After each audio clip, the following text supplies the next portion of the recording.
First of all Ramayana Mahabharata పురాణ ఇతిహాసాలని mythology అని మురిగే వాళ్ళకి చెప్తున్నా. పర్టికులర్లీ రివ్యూస్ అని నా ఒపీనియన్ చెప్తున్నా అనే వాళ్ళకి ఇవి యథార్థ కథలు, నిజంగా జరిగినవి. We have so many evidences. So anything that is or that was proved and not to be called as mythologies. కళ్ళకు కట్టినట్టు మన ముందే ఎవిడెన్స్లు ఉన్నా కూడా మైథాలజీ అని మురిగే what a level of immaturity. ఒక్క ముక్కలో కల్కి మూవీ రివ్యూ చెప్పాలంటే మీ పనులన్నీ పక్కకు నెట్టేసి వెంటనే కల్కి మూవీ చూసేయండి. It's an absolute cinematic brilliance.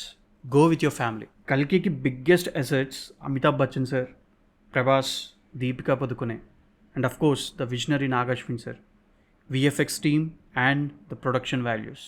పాత ఎన్టీఆర్ సినిమాల్లో కురుక్షేత్ర యుద్ధాలు చూసాం. ఇప్పుడు ట్రెండ్ మారింది కదా, ట్రెండ్కి తగ్గట్టు మన పురాణ ఇతిహాసాలను చెప్పాలి. మరి ఇప్పుడున్న ట్రెండ్ అంటే ఎంత ఎరుపు నీళ్ళు స్క్రీన్ పైన కనిపిస్తే బొమ్మ అంత పెద్ద hit. And also VFX. Fortunately ఎరుపు నీళ్ళు పెద్దగా కనిపించాయి ఈ మూవీలో. Tremendous work by VFX team, kudos to them. పర్టికులర్గా మూవీ బిగినింగ్ అండ్ క్లైమాక్స్లో VFX shots are never seen in Indian cinema. Absolute goosebumps. దీని అంతటికి కారణం ఇదిగోండి ఇతనే, Nag Ashwin. What a visionary he's. ఎందుకు ఇలా చెప్తున్నానో వినండి. మూవీ ఇంట్రో సీన్స్లో ఒక యానిమల్ విఎఫ్ఎక్స్ చూసి నేను ఫిదా అయిపోయా. Great perfection. తను ఇమాజిన్ చేసుకున్న విజనరీ వరల్డ్లోకి మూవీ స్టార్ట్ అయిన 2 minutesకే మనల్ని తీసుకెళ్తాడు. కల్కి ప్లాట్ అర్థం అవ్వాలంటే కురుక్షేత్రం యుద్ధం గురించి తెలియని వాళ్ళు don't miss the beginning. Movie start అయిన మేబీ 15 or 20 minutesకి ప్రభాస్ ఎంట్రీ ఉంటుంది. ప్రభాస్ సరదా రోల్స్ చేసి చాలా ఇయర్స్ అవుతుంది.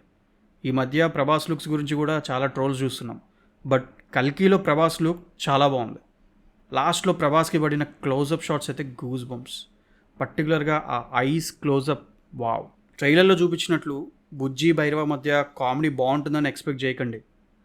ట్రైలర్లో ఉన్న వాటికే తప్పితే పెద్దగా కామెడీ ఏం జనరేట్ అవ్వలేదు. అండ్ సెకండ్ హాఫ్లో బుజ్జి stunts might surprise you. Keerthy Suresh గారి వాయిస్ ఆఫ్ కోర్స్ క్యూట్గా ఉంది. The biggest asset for the film is Amitabh Bachchan గారు. ఫస్ట్ హాఫ్ ప్రీ ఇంటర్వల్ సీక్వెన్స్కి ముందు బచ్చన్ సార్ ఎంట్రీ ఉంటుంది. ఇక అక్కడి నుండి లాస్ట్ వరకు గూస్ బంప్ స్టఫ్. అసలు ఆ ఏజ్లో ఆ perfection in acting, just kudos to him. Ashwatthama క్యారెక్టర్కి ఫ్యూచర్లో మేబీ వేరే ఎవరైనా వేసినా అమితాబ్ సార్ రేంజ్కి రాలేరేమో. షోర్ షాట్ 1కి 1000 సార్లు ఆలోచిస్తారు మళ్ళీ అలాంటి క్యారెక్టర్ వేరే ఎవరైనా చేయాలంటే. ఈ surely is a gigantic actor. Amitabh సార్కి అంత ఎలివేషన్ ఇస్తున్నావు, మరి కమల్ హాసన్ సార్ సంగతి ఏంటి భయ్యా అంటారా? ఆయనకి పెద్దగా స్క్రీన్ ప్రెజెన్స్ లేదు ఈ మూవీలో. బట్ మూవీ ఎండ్కి గూస్ బంప్ స్టఫ్ ఉంటుంది బై కమల్ సార్. సెకండ్ పార్ట్లో ఈయన చేసే రచ్చ కోసం ఈగర్గా waiting. Disha Patani cameo is good. ఉన్న 10 minutes అయినా బాగానే చేసింది. విజయ్ దేవరకొండ యాజ్ అర్జున చాలా బాగా సెట్ అయ్యారు. బట్ కొంచెం డైలాగ్ డెలివరీయే ఆడ్ అనిపించింది. But is looking good as Arjuna. ఆ physique perfectly suits him. Dialogue diction కొంచెం చేంజ్ చేసి ఉంటే పడిన క్యారెక్టర్కి ఈ పాటికి తలపైన పెట్టుకునే వాళ్ళేమో Telugu audiences. Dulquer cameo is also good.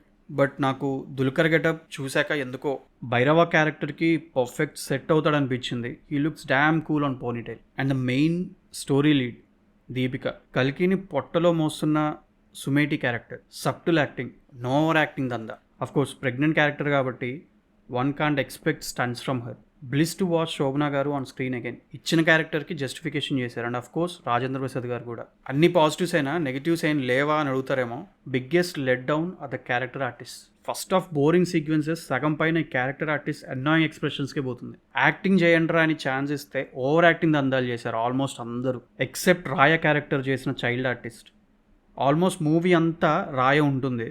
ఎక్కడ ఓవర్ యాక్టింగ్ చేస్తుందో అని, ఎక్కడ ఓవర్ ఎక్స్ప్రెషన్స్ ఇస్తుందో అని తెగ భయపడ్డా నేను.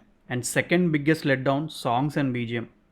సాంగ్స్ ఆల్రెడీ రిజల్ట్స్ తెలుసు మనకి. ఆ థీమ్ ఆఫ్ కల్కి లిరిక్స్కి ఎంఎం కీరవాణి గారి మ్యూజిక్ పడి ఉంటే add on goose bumps stuff అయి ఉండేది. ఓన్లీ 1 or 2 సీన్స్లో బీజిఎం బాగుంది, అది కూడా టాప్ నాచ్ ఏం లేదు. Also lengthy first half. చెప్పే కదా ఫస్ట్ హాఫ్లో క్యారెక్టర్ ఆర్టిస్ట్ వల్ల ఏంట్రా బాబు మాకు ఇది అన్న ఫీలింగ్ కలుగుతుంది.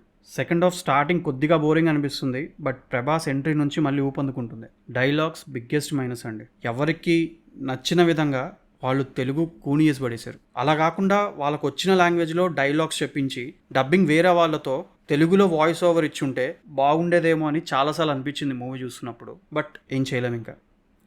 దట్స్ ఇట్ అండి. That's it for the video. అలా సిగ్గుపడి వెళ్ళిపోకుండా లైక్, సబ్స్క్రైబ్ చేసుకుని వెళ్ళండి. Thanks for watching. Bye. Take care guys.